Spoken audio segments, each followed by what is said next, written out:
Well, folks, welcome to one more edition of Politics on Right. I'm Egberto Willies, your host. Thank you so kindly for being a part of the show today. We have a great show for you today, but before we even get into the show, for those of you who are already in the room, welcome aboard Mike W. Egberto, we come in, believe that. That sounds like Trump 28 with the name Mike W. And Michael Rudnin says, having a bit of a bad day, just watching for a while. Okay, Michael, please get better if it is that there's something wrong with you. Mike W says, plenty more off days come in, Mike. Michael Rudnin says, no YouTube stream today. Yes, it's on. I am looking at it right now. I'm looking at the YouTube stream as we speak. Please try again because I think it's on. Otherwise, let me know if there's something else. Paul Fleming, ATL, checking in.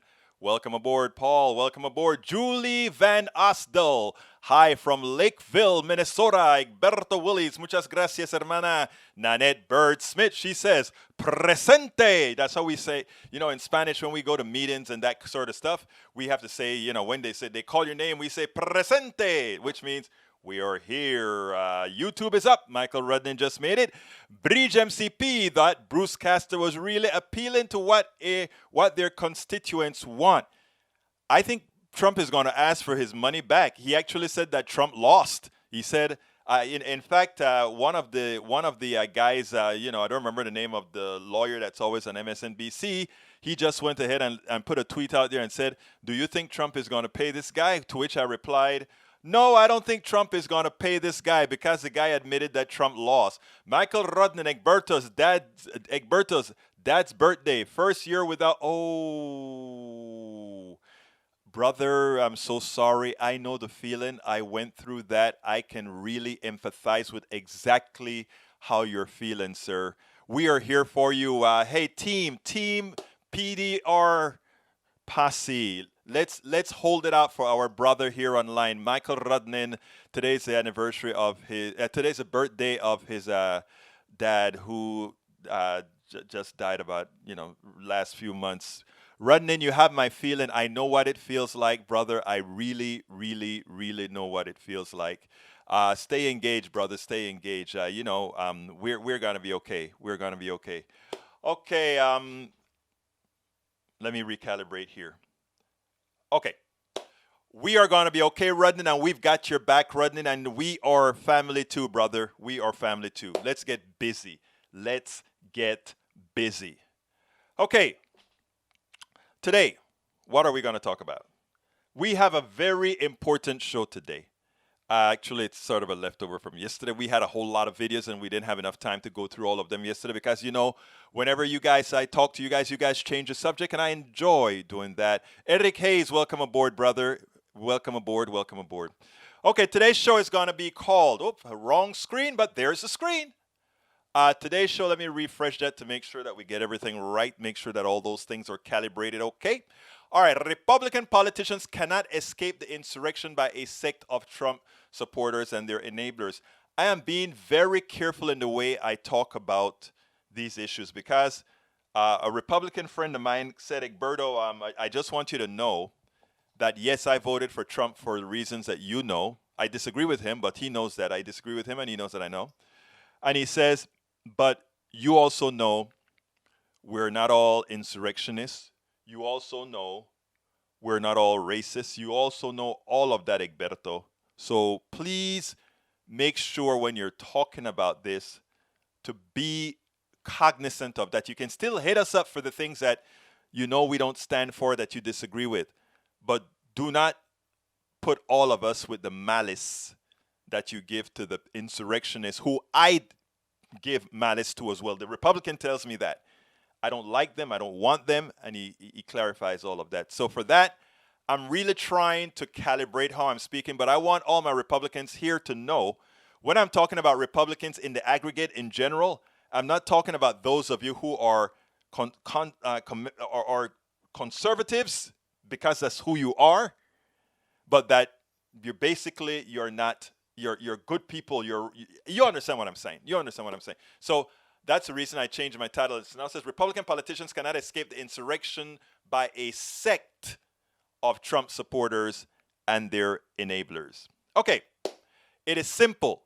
The insurrection would not occur without incitements by Donald Trump and enabling by Republican sycophants and political leaders. So, with that, let's go ahead and start with the first video, and then we'll kind of break into some of this insurrectionist debate that's going on right now, whether it is constitutional to carry this Trump impeachment trial or not. But anyhow, let's go ahead and get started con el primero.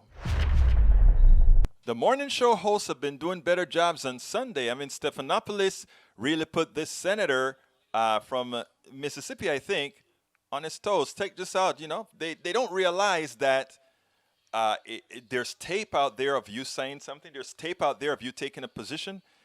Try to be consistent sometime. Check this out. Do you condone the president's actions? His legal brief says that at all times Donald J. Trump fully and faithfully executed his duties as president of the United States. Do you agree with that? The charge, George, in the one article impeachment is that he singularly incited a riot to invade the Capitol, and I do not think that will be proved in the trial, no. Do you think the president should be held accountable for his actions on January 6th? If being held accountable means being impeached by the House and being convicted by the Senate, that is no. Now, if there are other ways in the court of public opinion, or if some criminal charge dawns on some prosecutor, perhaps there's another avenue there. But are you my open to role censure? is to see if the Constitution provides for the impeachment and trial of a former president. And my answer to that is no. And frankly, should he be censured? 45 of us voted to dismiss the charge. Censure was offered by the minority leader in the House of Representatives. He offered that. It was rejected, and in my view, that ship has sailed. Finally, sir, you voted to impeach President Clinton when you were a House member, and when you did so, you cited John Adams and his hope that none but honest and wise men inhabit the White House, and then you went on to say this. Mr. Speaker, it is with great regret that I conclude the current occupant of the White House has utterly failed to live up to this standard. I cast my vote for impeachment to protect the long-term national interest of the United States, to affirm the importance of truth and honesty, and to uphold the rule of law in our nation. As you know, the president was impeached for lying about an affair. Why is lying about an affair more impeachable than inciting an insurrection? Well, I'm not conceding that President Trump incited a insurrection. I'm not conceding that Donald Trump incited an insurrection. It is amazing, cognitive dissonance. It is too amazing that this is how these guys think. But you know what? It is all exposed. Eric, I don't think you're talking about oath meters. It's oak. There's a group called the Oath, some kind of oath. I had a friend in there. These are militia guys, right-wing militia guys, I think is what you're talking about. Okay, and let's see. Para ver. Okay. Anyhow, so as you can see, they want two standards, right? In other words, when Clinton was being impeached, it was okay. All was good. We're following the Constitution, and he committed he lied. But of course, Donald Trump didn't lie. Donald Trump lied to the nth degree. But we should forget about that and not impeach. Did you see the beginning? I have, and I'm going to put a link to that I put on Twitter to the video from MSNBC of that 13-minute video that was released by these guys. It is even more violent than we thought. The insurrection, the attempted coup, was even more violent than we assumed. All arranged by Donald Trump and his cabal. And people say, well, did Donald Trump go and put the... No, he set the environment, and he had his people doing the dirty work.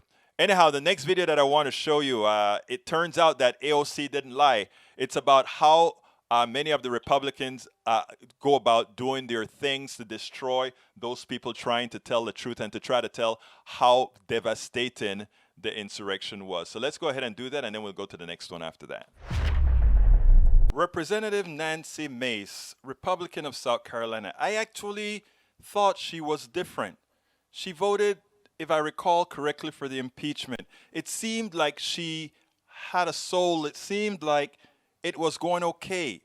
But somehow, you remember that movie where Al Pacino said, I try to leave, but they keep pulling me back in, or something to that effect. It seemed like that's what's happening to a whole lot of Republicans. They got a spine, and for some reason, they must have checked the polls to notice that within the Republican Party proper, the ones who vote, Donald Trump is very powerful, and nobody wants to take that stand. Nobody wants to take the moral stand. Nobody wants to take the patriotic stand to start that push back into what we ought to be. And instead, they simply cower. We have a few of them, about 10 of them, that continue to try to push on, I want you to check this out, because Nancy Mace apparently thought that she had to come out against AOC to prove her bona fides to the new Republican Party, to the real Trump Party.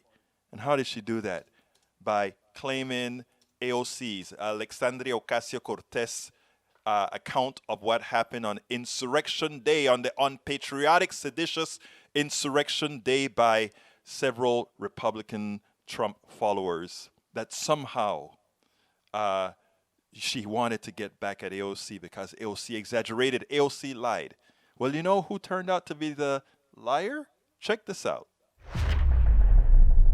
And so we go into her office, and I'm at like a 10, right? Like I am at a full 10, fight or flight, thought I was going to die like 10 minutes ago, then thought I was going to die again, because I have to tell you, we're outside in this hallway alone. I'm banging on this door, and I'm thinking, and I'm fully expecting one of these insurrectionists to turn the corner with a gun, and that it would be over again. Congresswoman Alexandria Ocasio-Cortez described her terrifying experience at the Capitol on January the 6th in that Instagram Live video earlier this week. And ever since, conservative media has been trying to smear her as a liar, claiming she exaggerated how much danger she was in because she was not at the Capitol building, which the rioters breached, but in a nearby office building on the Capitol complex. And now her Republican colleague, Nancy Mace of South Carolina, has joined the bad faith attacks on AOC's credibility, tweeting yesterday, quote, "I'm 2 doors down from AOC and no insurrection has stormed our hallway," along with a Fox News article about AOC facing backlash for her account of the events. Nancy Mace piled on even further in an interview on Fox News that afternoon. Not at one moment during the events of January 6th did any rioter or any insurrectionist come down the hallways where our offices are located. I initially, took to task the press for making these claims, taking these claims to apocalyptic levels, and all I did was state the facts. I live in reality. I deal with facts and not fiction. And I said that there were no rioters in the hallways of Cannon. I'm 2 doors down from you. And she lost it today. She doesn't deal in reality. She hasn't been doing that today. I think it's really important that we take members to task when they're not being honest with the American people. Hold on. First off, AOC never claimed there were insurrectionists in her hallway. But more importantly, in terms of the threat, Nancy Mace was there that day too. So what did she say about it at the time? Well, in the midst of the riots on January the 6th, she tweeted about, quote, evacuating her office in Cannon due to a nearby threat. A nearby threat. The next morning, she described the danger she felt she was in. At one point, when we were evacuated because of the bomb threat, the pipe bomb threat, I was stuck in a narrow tunnel with 100 other people, staff, and members of Congress. It was a very dangerous situation. Lives were put at risk. And my message to Americans today is it was a very sad day in our nation's history. It was a very dangerous situation. Mace gave more details to a South Carolina newspaper that day, saying she barricaded herself inside her office during the attack, fearing that Trump supporters she had seen staying at her hotel might target her. After she voted to certify the electoral votes, Mace said she decided to sleep in her office that night. In fact, she was so fearful in the wake of the attack that she told a local news station she intended to carry a gun on Capitol Hill, saying, quote, "I will not be put in that situation again." So, to be clear, Nancy Mace wants to carry a gun and barricaded herself in her office. but AOC is lying about and exaggerating the threat. These people are shameful. We all know the attackers were spread out across the complex. We've seen the images, and the feds are seeing data like this. Those dots are the cell phone locations of insurrectionists inside the Capitol building on January the 6th. It's part of a remarkable set of data being used to identify individuals in the mob with the help of Big Brother. Now, it behooves me. Donald Trump has taught his PU a lot. And this is what he's taught them. Irrespective of all the evidence out there, you may be on tape, you may be on video, you may have written something, you may have tweeted something, you may have texted something. It doesn't really matter. Just lie. And even if the evidence stares you in the face, lie. Because if you live in an alternate state of reality, reality is what you've written, what you've texted, what's on video, and all those things, that's reality. But you're in an alternate state of reality, and the people who follow you are happy to live in an alternate state of reality, and thus you don't have to abide by reality. I thought Nancy Mace was different. I thought she was going to be the change. She's young. She's new. I thought she was going to be the change, the new Republican. It turns out that they are so fearful of their base that they won't do it. Change party, girl. The Democratic Party is available, from what they tell me, to people that are blue, to people that are conservative, to people that are progressive, and fight your morals through. Fight what you believe in. Fight what you believe in. Pelea por lo que crees. Fight what you believe in. Anyhow. One more video before we get to the half, and that is, I love this one. And let me tell you why I love this one, okay? Because, you know, there are a lot of these guys coming out right now. Some respectable Republicans leadership, they're coming out now and they're saying, you know, we think Donald Trump did wrong, or we think this, or we think that, and then the media plays them up. Look how Mitt Romney went on the floor, and Mitt Romney did the right thing. And, you know, Liz Cheney did the right thing, and all these responsible Republicans, what they're doing is they're setting themselves up for the next election. Mitt Romney supporting $3,600 for kids? Are you kidding me? A conservative Republican supporting policies that give money to poor kids? Are you kidding me? I tell you what's happening, people. Mark my word, Mitt Romney will be the major presidential candidate for the Republicans in 2024. They are hoping that the 2022 is going to destroy what's left of the Trump's party, and the cleanup is going to begin with Liz Cheney. It's going to begin with Mitt Romney. It's going to begin with all those Republicans who decided to fight it out, stay, and go against Trump, and they think that will be their rebirth. And if progressives don't do things right, if progressives don't make sure and go big, if progressives don't make sure people's health care is taken care of, if progressives don't make sure that the Green New Deal starts to give people jobs given a Green New Deal, if progressives don't do all that they say we ought to do because we ought to do it, Mitt Romney, the person who knows all about Bain's Capital, how to use capitalism to further screw you even with a smile, will be the next president of the United States. So, folks, let's remember a little bit about these guys that want to be taken seriously now. Check it out. There are a few Republicans coming out, you know, they're wanting to look like the responsible ones now. In other words, they want to call out Donald Trump now. They want to call out the conspiracy theories and all these things. And some of them, the media has been treating them with respect. Oh, they are so respectable. I want you to listen to Fareed Zakaria because he really hits the nail on the head.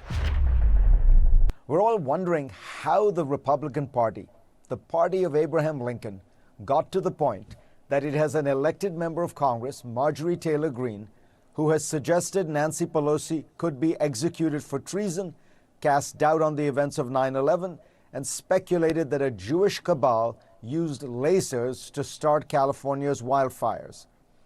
The answer is in plain sight: the continual accommodation of extremism by the party's leaders.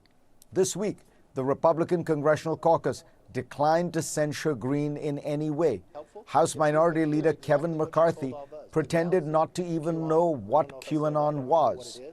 In the Senate, Mitch McConnell has finally drawn the line, describing Green's views as loony. But it is too little, too late.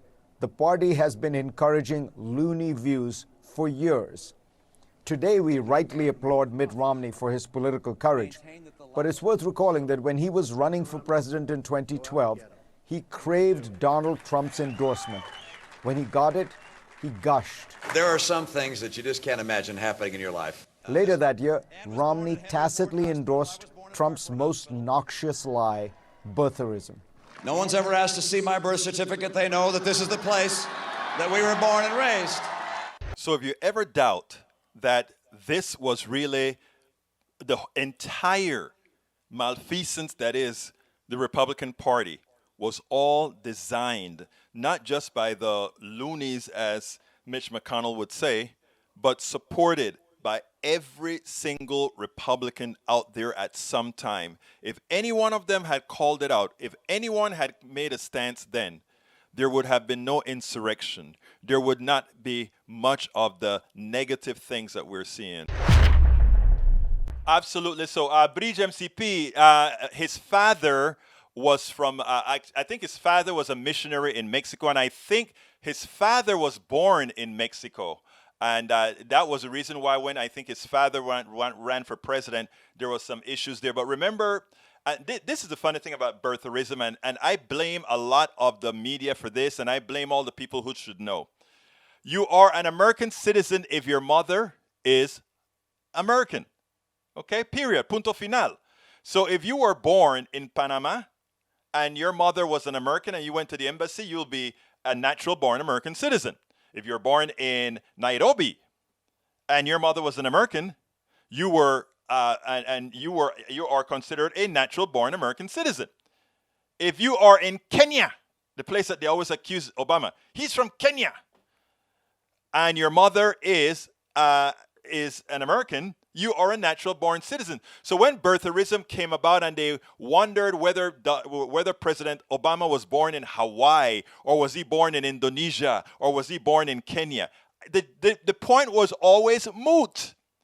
We should have never discussed it, because assuming that his mother from Kansas was his mother, he is a natural born citizen. Now, Ted Cruz, that's a different story.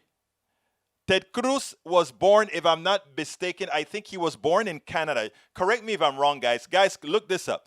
But I think he was born in Canada and became a naturalized citizen. But I think his mother may have been a naturalized American citizen already. Look it up. I did a piece on that a while back, and I forgot what the exact stuff was altogether. But you can look that up, guys. You can look that up. Look, we're almost at the half hour. So what I'm going to do is I'm going to do my push reel now. Folks, we do this stuff here, and we try, what we do here at Politics Done Right is we try to create 3 to 5 blog posts every day, 2 to 5 blog posts every day, 2 to 5 videos every day, to do our part in populating the space, the internet space, with the progressive message. Why do we need to do that? We have to do that to counteract the amount of paid people the right wing has out there putting the message out. If you want to know why they can get 70-something million people that are misinformed, they have an engine to do that. You want to know why we don't have as much? First, we don't have as much money to put our stuff out. Second, we don't have as much people putting the material out. Well, a lot of us are doing it now. A lot of us are forming these small media companies, independent media companies, because, again, remember, the major corporations own ABC, CBS, NBC, MSNBC, and all these others as well, so they don't get the latitude that we get. But in order for us to continue doing this, we do need your support. So what I ask you, if you are watching us on YouTube right now, just click that join button, become a member right now, and if you become a member right now, it's cheap, right? Bridge is called the PDR Posse. by Breach MCP. She's the one who named it. So I've declared Breach MCP the leader of our PDR posse, and she's been doing a great job. In fact, she's done such a great job that she designed a cup.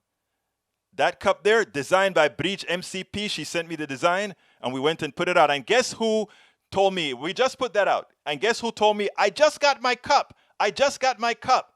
This person here, one of our members as well, Norman Reynolds, and he sent me this picture. He texted me this picture today, and he said, look, my cup came in today, and I'm drinking it. So I'm asking you, a lot of you bought the cups already. Those of you who bought the cups, send me a headshot like Norman has there so that I can put it up. Please. A lot of you guys don't like to do that kind of stuff, so I'm begging you, I'm asking you. I'd like to see my peeps with, I'd like to see my peeps with my stuff, with our stuff. I hear me saying my stuff. Hear me saying my stuff. It's not my stuff. It's our stuff. Okay? So come on, guys. Send me your pictures with the new mug that we have there. And if you want to get that new mug that Breach MCP designed, and we are starting to put out here to help us out here as well, that is the link to get the cup. That is the link to get the cup. So check it out there. Hey, but anyhow, let me get through this quickly so we can get back to the program. If you are not on YouTube right now, you can still become a part of our YouTube posse by going to politicsdoneright.com/YouTube. I just placed a link in the feed as well, politicsdoneright.com/YouTube. If you want to support us otherwise, you can support us by becoming what's called a patron. That is the link right there, politicsdoneright.com/Patreon. Patreon is spelled Patreon, Patreon. You can also support us by going to our PayPal. That is politicsdoneright.com/PayPal, politicsdoneright.com/PayPal, and I've just placed that in there as well. Our book, that book that you see on the screen right now, it's called It's Worth It, How to Talk to Your Right Way Neighbors, Families, all that good stuff. It's a book that I wrote about how do we engage the other side, because we are 50 plus 1 is not enough for us to get good policy. We need to bring in our Republican brothers and sisters, and we have to be able to communicate with these guys. So what I did is I wrote a book that says how the success that I've had in working with people from all strides, and that's what that book is all about. If you want to get that book, which I ask you to do so kindly, that's the Amazon link that I've just added to the screen. But you can also go to our store, Eliminate the Middleman, and get that book or any one of our books, including the book that I have called As I See It, Class Warfare, The Only Resort to Right-Wing Doom. Learn about patents and all of that and how our system actually screws us. Okay, that was that 3 minutes? I got it under 3 minutes. Let's get busy with now the rest of the program. Okay. Right now, because of what's going on with the insurrection, because of what's going on in the party, with a lot of people thinking the party. Oh, it looks like I got a call. Let me go ahead and bring the call in. Come on in, caller. I'm sorry, just it's to the side of my eye, and it looks like my peripheral vision is not the best. You're on 828. Hi, Egberto. This is Hope. How are you doing? Hope, my beautiful Hope. How you doing, my friend?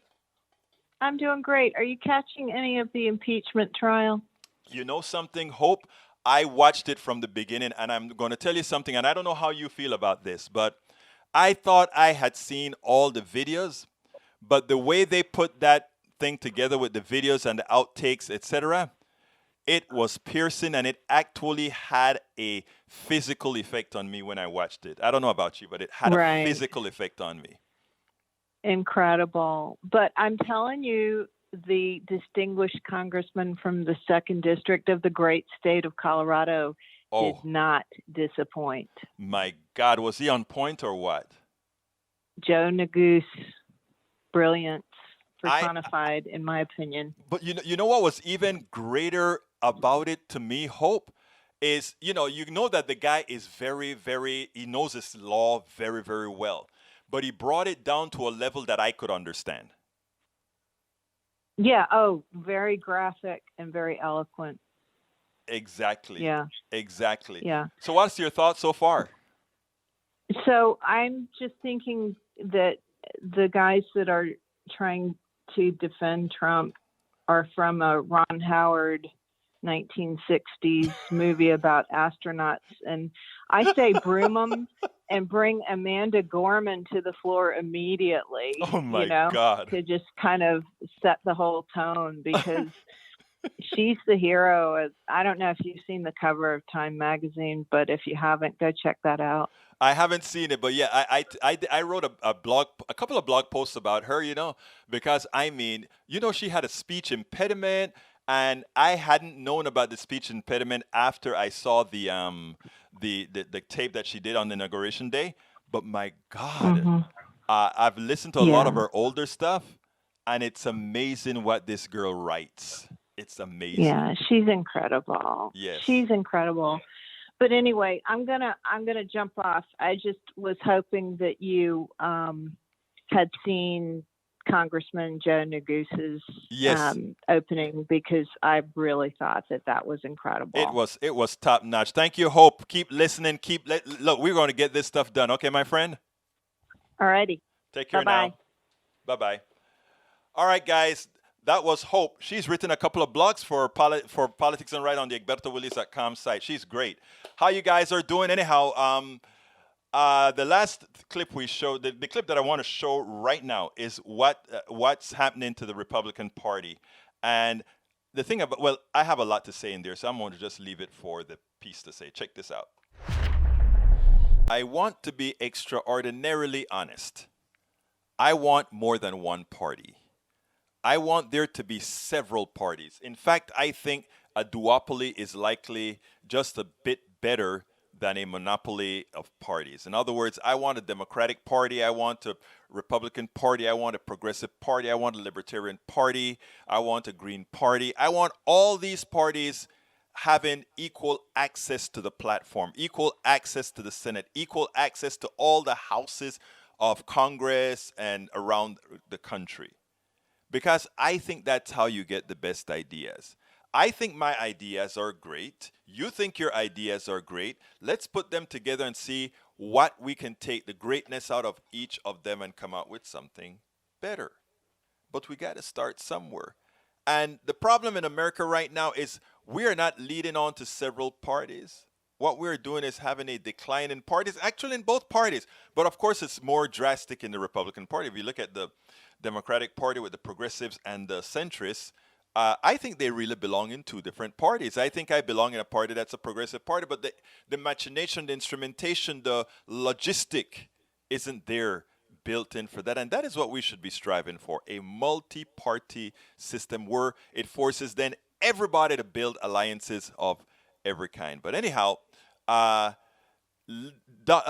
Chuck Todd presented something that I thought was worth mentioning because it shows a decline. When I say the party is declining, it shows a decline of the Republican Party. Check this out.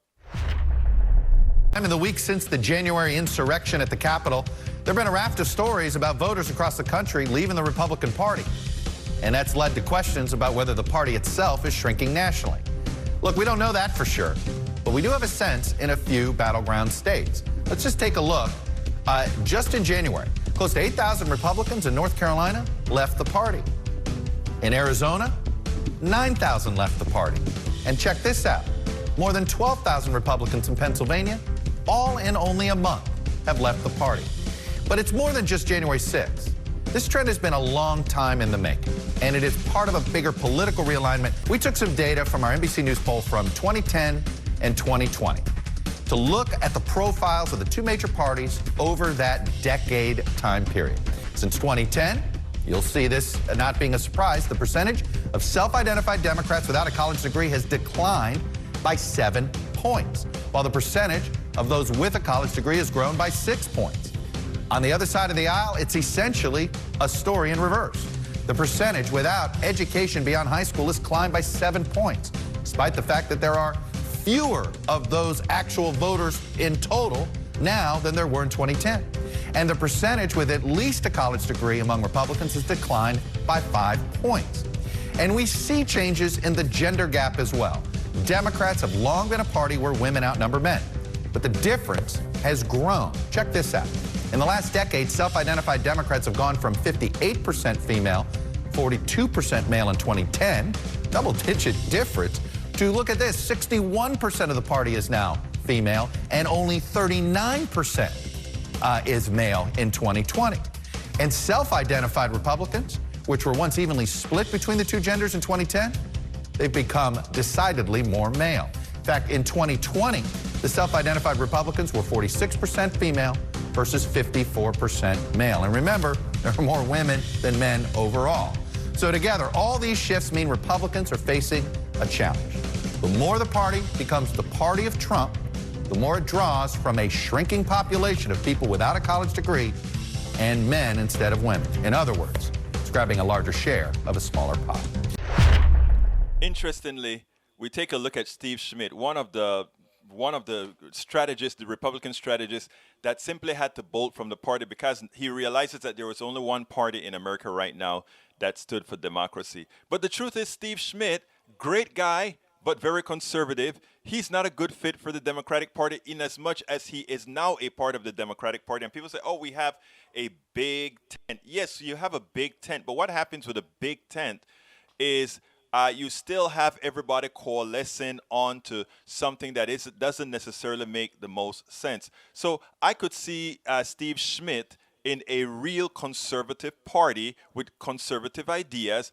I could see others that really feel they don't belong in a centrist party with somebody with Manchin from West Virginia sitting down and saying, I want to be in a progressive democratic socialist party or something of that nature. We need more parties. We need more people coming up with ideas to come out with solutions. Your thoughts on that? Yes, your thoughts on that. Your thoughts on that. Your thoughts on that. I'd love to hear your thoughts on that. Anyhow, the next clip that I wanted to show is, remember we did Mitt Romney. Mitt Romney showing that I want to be a serious contender. I am serious about what I'm talking about now, and I think we have to be very, very conscious that Donald Trump is not good for America, etc. But of course, he was begging for Donald Trump's endorsement. Of course, when Donald Trump endorsed him, he actually used some of the birther movement platitudes from Donald Trump. And then, of course, he almost became somebody to run. Donald Trump actually embarrassed him because Donald Trump made him believe that he potentially could have been on his staff. And of course, he wasn't. Anyhow, well, who's the next person that I'd like to take a look at? Liz Cheney. Check this out, and then we'll take it on the other side. I must admit, doing a double take when I saw this one on Fox News. I'll go ahead and play it, and then let's talk about it on the other side. But you will do a double take as well.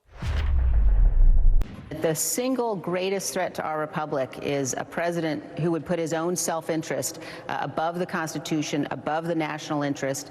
You know, we've had a situation where President Trump claimed for months that the election was stolen and then apparently set about to do everything he could to steal it himself.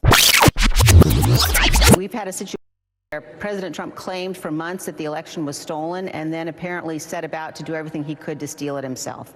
And that ended up in an attack on the Capitol, 5 people killed that day. That's the kind of attack that can never happen again.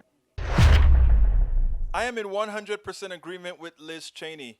I just have a question here, and I want all of you to engage your friends on the right in a very civil manner and ask them, had Donald Trump been a Democratic president and there was an insurrection against the Capitol and 5 people were dead, including 3 police officers, would the party who talks about law and order, would the party who talks about Blue Lives Matter, would the party who cares more about the police officers more so than any negative actions they may take on people of the other, when they have been raising hell, when they have been talking about these guys being traitors, when they have been doing these things, yes, they would. And justifiably, they would have had the right to do that. Now, it shouldn't be Democrats who want to prosecute Donald Trump solely.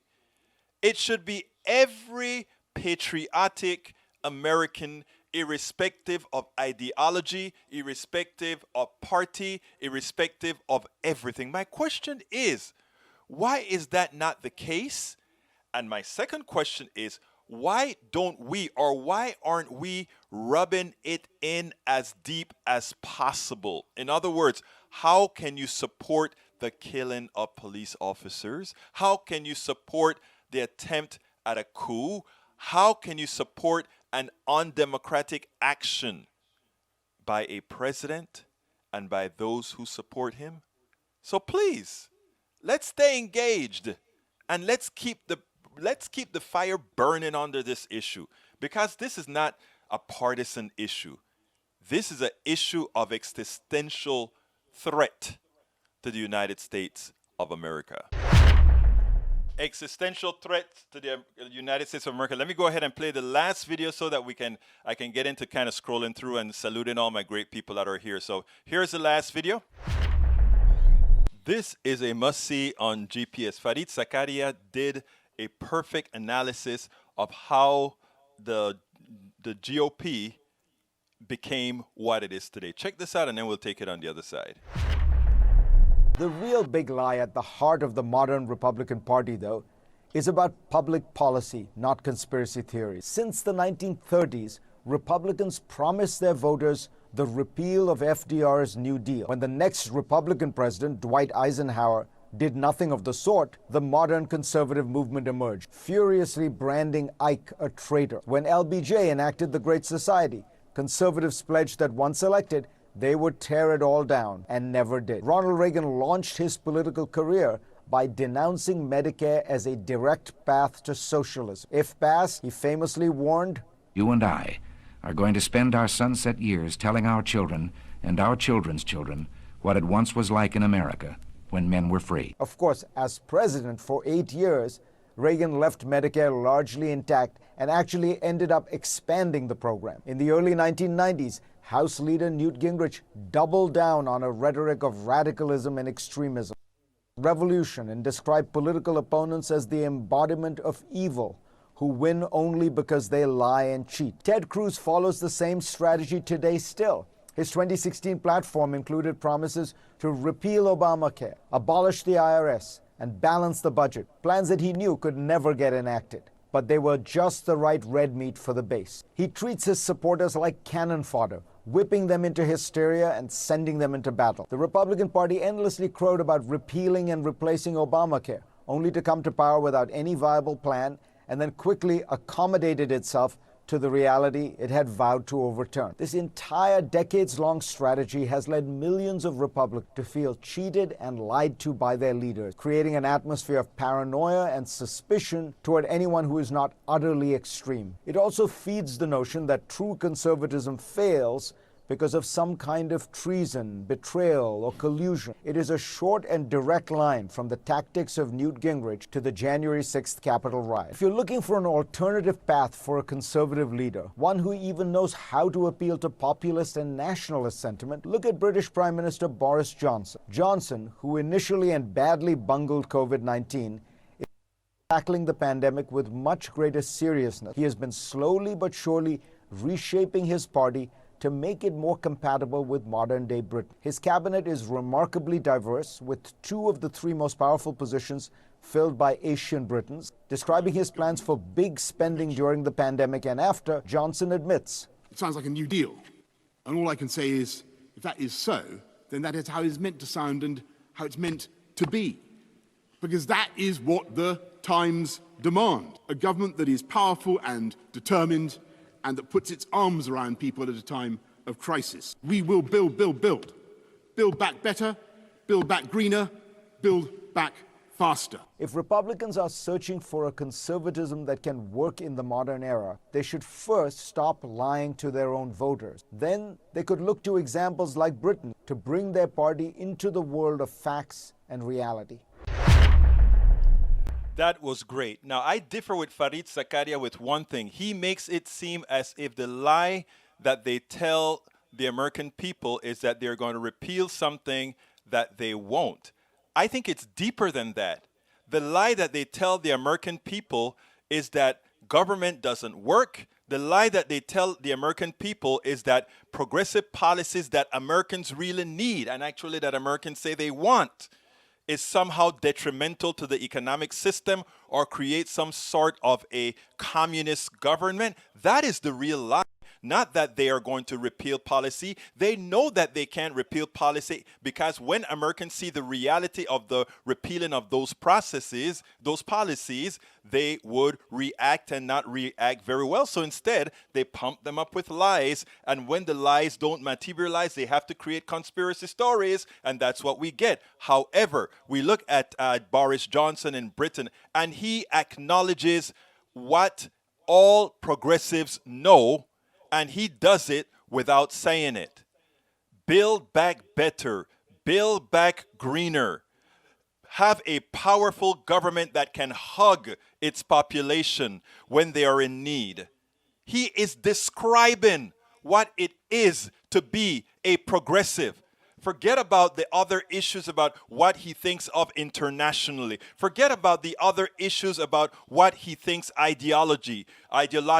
We don't care about somebody's personal ideology. We care about how they affect a government to work for the people. And those values that do that are progressive values. And when you see a Boris Johnson sound like a Johnson from America, like a Roosevelt from America, like a now Biden for America to some extent, as he says, I am not going to allow you to decide how we spend for the best in the best interests of the American people. After all, under the policies of Democrats over the last 100 years, that is when America's economy has been successful by more than 2 times that of Republican governments. So, Republicans, Fareed Zakaria, heed his warning. Unfortunately, I doubt that will happen. Yes, yes, yes, yes. Anyhow, my dear brothers and sisters, that's it for all the videos. So now I get to do what again? Talk to you. Anyhow, let's see. Going through Eric Hayes, do you think we will get inflation soon? The answer to that is absolutely not. To get inflation, Eric, you have to have more money chasing products, right? But right now we have a shortage of products to be chased by, a shortage of money to chase products. Look what happens. We have a lot of supply. We can build a lot of things very fast, okay? What happens right now is people don't have enough money in their hands. If we put more money in the hands of people, we can start getting rid of that imbalance. There's an economist called Stephanie Kelton. She estimates that there's between a $600 to $800 billion slack in the economy. That was before the pandemic. So think about that. With a slack in the economy, that means we could inflate. We could just throw $800 billion back then into the economy. Right now, we can probably throw $3-4 trillion into the economy and have zero effects on inflation. And you know why? Because we have enough people to build what we need. Let's see. Rick says, need jobs and economy work, right? Need jobs and economy. Absolutely so. Bridge, one supply we don't have is a supply of vaccine. Yeah, and that is because of capitalism. If in all else being equal, from the time that they found out that these particular things work, they would have built 20 factories, 30 factories, right? Like the Chinese went and started building hospitals like that. That's what they did. They started building hospitals like that. And what happened when they did that? If you can go to Hunan province right now, and you can find they're living like normal because they hit the problem with the appropriate response. It wasn't a capitalist break on them. The capitalist break says, well, how are we going to make money out of that? Since we are for the most efficient uses of resources, we can't do that because after that factory is built, if the virus burns out itself, that is a factory that's left idle. And so that's not efficient. So remember, capitalism cares about capital, right? and the efficient use of it. Now, it didn't say the humane use of capital. It said the efficient use of capital. The efficient use of capital many times can be at the detriment of humanity. And that's what we have here with the vaccine. From the time we knew we had a viable vaccine, from the time we knew how to build one factory to create these vaccines, we could have ordered 10 factories at the same time throughout the country, concurrently built. But that is inefficient in a capitalist world. It's humane, but inefficient. And that's why we are suffering in the world, whereas China can say, oh, we need hospitals, we'll build 100 hospitals right now, and when we no longer need them, we tack them up with wood and close them down. We don't think like that because that is very inefficient under the belief, under the technical term of how we run an economy. The thing about it is we can change the rules, right? We could easily say, build everything and change the rules of the game. Economies are man-made.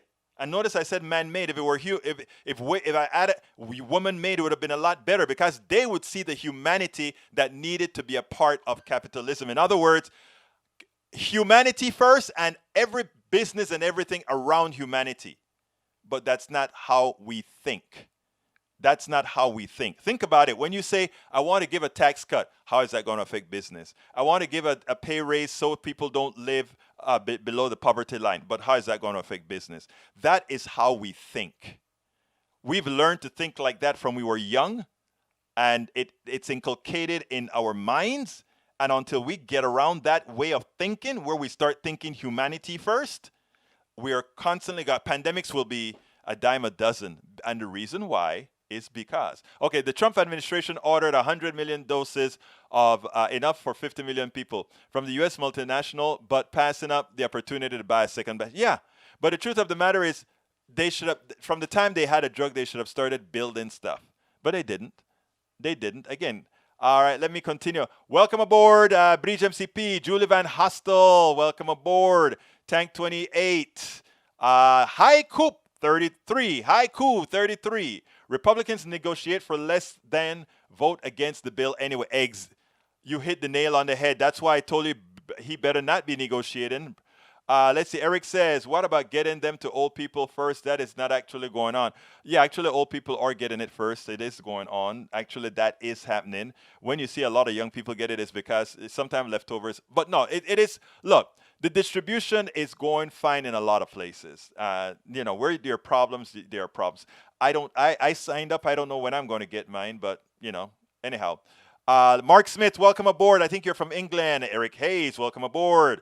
Julie Van Hostel, welcome aboard. Who else haven't I called yet? Let me keep going up. Keep going up. Para ver, ¿quién más está aquí? I got Julie already. Tank 28 I got. Okay, I'm keeping going up. Well, my eyes are doing me in right now. Wow, you guys are talking a lot. Lawrence Sims, welcome aboard.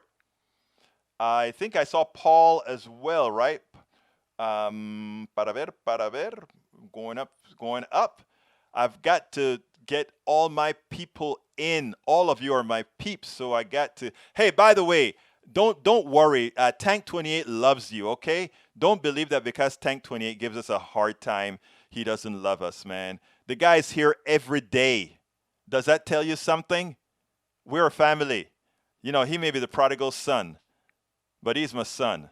He's my prodigal son, right, Tank 28?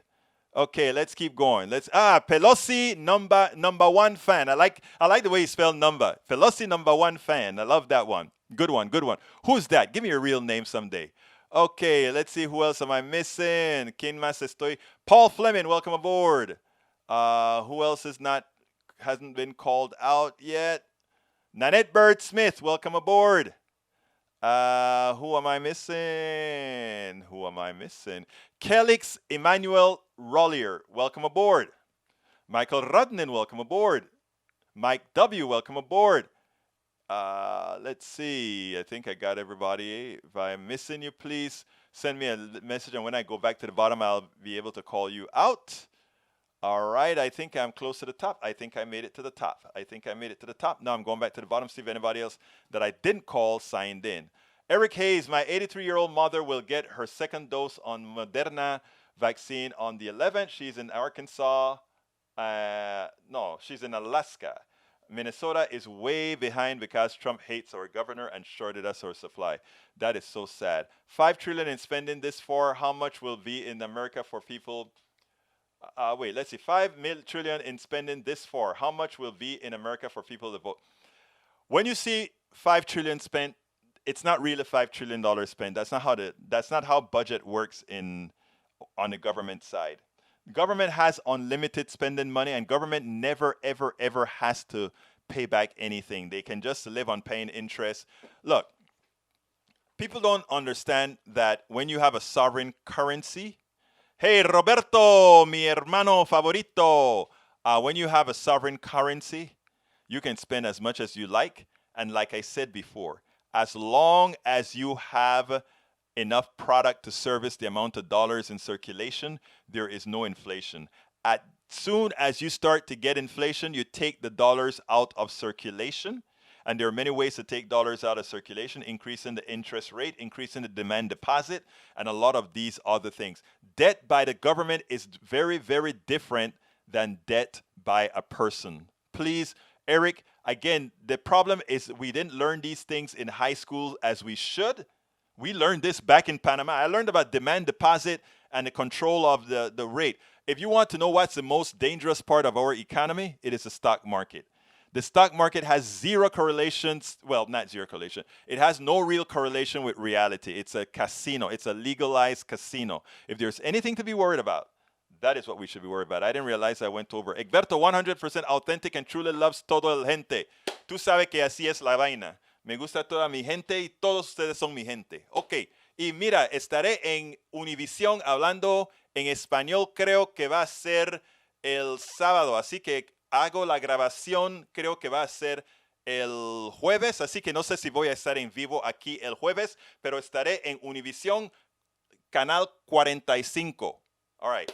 So, yeah, what I'm trying to tell folks is I am supposed to be doing a Spanish program on Univisión 45. I think it's going to Mi Comunidad or something like that on Saturday, I believe, is when they are going to be showing it. So, anyhow, we are going to have a great time. Folks, I know you have places that you can go to. I really appreciate you coming here and spending some time with me. Please visit our store to see whatever you can get there to support our programming. If you're on YouTube, I ask you so kindly to go ahead and click join to become a part of our PDR posse. That makes you a part of the family, supporting the family to support what we do here. You can also become a patron by going to politicsdoneright.com/patron. Patron is spelled Patreon, or support us via PayPal. You can support us via PayPal by going to politicsdoneright.com/PayPal. Tomorrow I'll be able to let you know when I'm going to be appearing on Channel 45 here in Houston and the surrounding areas. I think I'm going to be doing a Spanish program in Spanish on para ver, on 45, sometime in the morning on Saturday. Anyhow, folks, by the way, I'm going there to represent another group called the Houston Peace and Justice Center. Look it up, hpjc.org. hpjc.org. I'm actually communication secretary for HPJC. Anyhow, folks, have a great one. You know how I'm going to end this baby. My name is Egberto Willies. This is Politics Done Right. And you know how I end this? I am what? Out! We spend a lot of time deconstructing the news, trying to parse it into a form that everybody can understand. We try to find those little nitpicks where it flies above the fray, etc. If you really like these videos that we do, I want to ask a big favor. Please go ahead, number 1, subscribe to our channel, and number 2, please join if you can. Thank you so kindly for watching. Keep watching. Please remember to share. We must populate the entire internet with our progressive message, a message that we know is what most Americans say that they want. So help us, please join.